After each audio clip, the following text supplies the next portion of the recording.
Hello guys! Hello Air Signs! Hello Gemini, Libra, and Aquarius! Welcome dito sa aking channel, Kapalaran 888. Welcome! Alamin natin kung anong messages, vibration, gabay, energy para sa inyong lahat. Ito ay general reading, so pwede kang makaresonate. Gamitin mo lang yung intuition. And maraming salamat doon sa mga dati kong subscribers na nandito pa rin. And doon sa mga bagong subscribers na nakasubscribe and nakafollow na sa ngayon. Okay.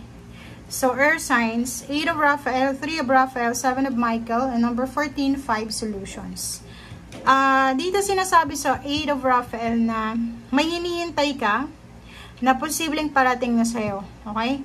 Gawin mo kung ano yung nararapat mong gawin, or gawin mo kung ano yung dapat na solusyon, or kung ano yung dapat na steps or actions dito sa posibleng naghihintay sa'yo.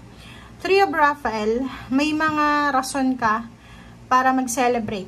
Okay? Like for example, mayroon ditong happy announcement regarding relationship, may buntis, may nanganak, may binyag, may kakasal, may piyesta, may celebration na posibleng darating na magiging excited ka. 7 of Michael, sinasabi ng bara sa'yo na may iba din sa inyo dito na nandun kayo sa gitna ng crossroad, decision making. Okay, so there's something better waiting for you.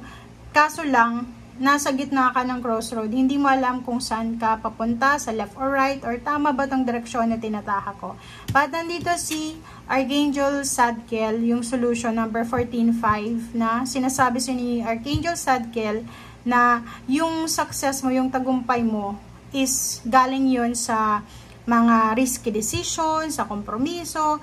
So, kumbaga, ano man itong confusion na nararamdaman mo sa ngayon, hindi mo alam kung ano yung decision na gagawin mo, left or right ba, or gano'n bang yung gagawin mo. Pero, yung solution na yan is naandyan na mismo. Okay? So, ibig sabihin, yung solution na yan, naandyan na mismo sa harap mo, kailangan mo lang ng self-control and pasensya. Okay? Relationship, may mga reconciliation, or pwedeng merong healing, merong mga new beginnings dyan na posibleng dumating, magsimula, or may mga pwedeng renewal of relationship, renewal of contract, or kano pa man, or may mga dati kang katrabaho, dating kakilala na gustong makipag-met ulit, or pwedeng hinahanap ko ulit, parang gano'n. Okay, prosperity and boundaries. Nakikita natin dito guys na may posibleng abundance, prosperity and abundance ka na matatanggap. Okay? So, pwedeng incoming to incoming lump sum of money. Parating na yung lump sum of money mo. Parating na yung elimination, yung clarity, yung completion, yung victory, success, recognition, rewards, awards. So, kung anong pa man tong hinihintay mo, ikaw lang ang nakakaalam dyan. Movement. May positive outcome ka na hinihintay, may solution kang kailangan na gawin, may prosperity na abundance na papasok sa buhay mo. Kaso lang, ang nakikita ko sa'yo dito, dahil sa mga nangyaring hindi maganda sa nakaraan, diba? Pag halimbawa, palagi kang heartbroken, or palagi kang nasa stressful na condition, or na buhay, nahihirapan ka magtiwala. So, like, nagtiwala ka dati, tas palagi kang naluloko, palagi kang na-scam. And ngayon, isang tao, or isang pagkakataon, isang chance, ang posibleng papasok sa buhay mo, kaso lang, nahihirapan kang papasukin ito. Kasi nga, wala ka ng tiwala. Ang problema lang, naglagay ka ng boundaries sa lahat ng tao. Diba?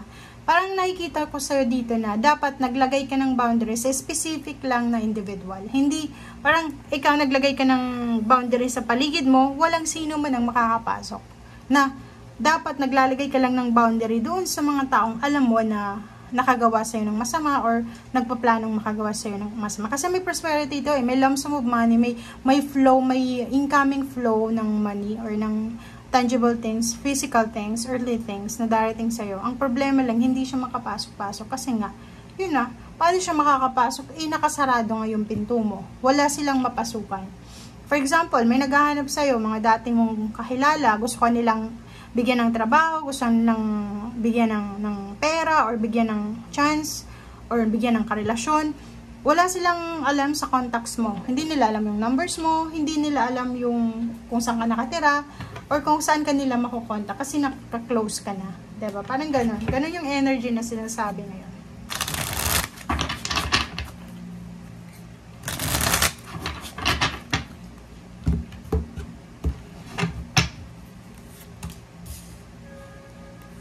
Okay, 2 of coins. Wow! So, dito guys, ang nakikita natin, air signs, Gemini, Libra, and Aquarius, na posibleng may iba sa inyo dyan na may balancing flow ng money. Money ito, specifically money, infinite abundance, prosperity. May pera, may perang gumagalaw sa paligid mo. Hindi mo nakikita, invisible inflow of money, diba? Circle of money, na posibleng makatulong sa'yo from stagnation, from 6 of Swords, papunta ka na doon sa 7 of Swords, 8 of Swords, 9 of Swords, hanggang sa 10 of Swords, diba? So, parang may mga solutions, may mga, anong tawag dito?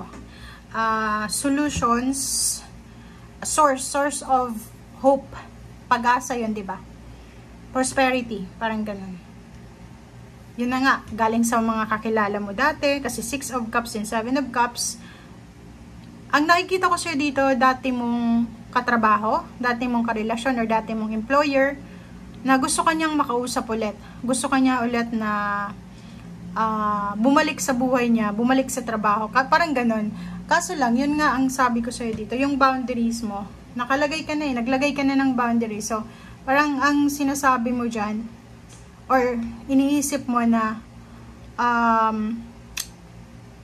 naglalagay ka ng harang sa lahat. Pero yung harang dapat sa specific lang na individual, specific lang na lugar, specific lang na tao. 6 of Cups, maraming gustong bumalik sa buhay mo. Trabaho, pera, negosyo, or pwedeng lugar, or pwedeng yung mga tao na pinangihinayangan ka sa kung anong strength ang meron ka. Nandito yung 10 of Coins kasi lump sum of money to malaking halagang pera to. So, eto yung rason para mag-celebrate ka. Okay? So, lump sum of money, tens, thousands, millions, parang ganun.